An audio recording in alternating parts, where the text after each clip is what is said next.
Hi friends, అందరూ బాగుండాలి, అందులో నేను ఉండాలి. చిన్న ఒకటి జరిగింది మా కంపెనీలో. ఒక చెట్టు రోడ్ అవతల పాడేస్తే పాప ఆ చెట్టు వేర్ల కొమ్మలతో తెచ్చి మా కంపెనీలో ఒక ఓల్ చేసి ఆ ఓల్లో మా బాహుబలి లాంటి ఇద్దరు వ్యక్తులు ఆ చెట్టును నాటారు ఫ్రెండ్స్. ఒక్కొక్కరు చెట్లన్నీ బయట పడేసుకొని నరుకుతారు, కొడతారు, వెనుకో యూజ్ చేసుకుంటారు. కానీ మా బాహుబలిలు పాపం ఆ చెట్టుకు ఒక జీవం పోద్దామని దానికి పొందలు తీసి వేర్లతో సహా తెచ్చి మంచిగా దాన్ని నాటిన ఫ్రెండ్స్.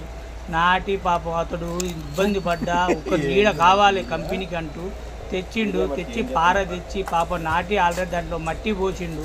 పారతో కష్టపడతాడు మా బాహుబలి. ఇక మావాడు ఏం చేస్తానంటే గడ్డపారేసి గడ్డలు కొడదామని చూస్తే అది లోపల దూకతలేదని మావాడు పారతో మెల్లంగా నెట్టిండు. ఇగో ఇవన్నీ చెట్లు వాళ్ళు పెట్టినాయి ఫ్రెండ్స్, వాళ్ళు వచ్చి పెట్టినా కానీ ఇంత పెద్దగా చేసింది ఫ్రెండ్స్ వాళ్ళు. అది మా బాహుబలి అంటే ఏమనుకుంటారు ఫ్రెండ్స్, అర్రే పార చూడు వేస్తే డిచ్చాక్ అర్రే పారతో గుద్దుతా ఉంటే ఇక మావాడు మళ్ళీ గడ్డపార వేస్తాడు. గడ్డపార అంటే ఆ చెట్టు లోపల వేస్తాడు. ఇట్లా ఇక పాప గడ్డపారతో పోతే మావాడు కాళ్ళతోని మట్టిని రుద్ది లోపల గంట అనిపిస్తుంది. ఆఖరికి సక్సెస్ అయిందని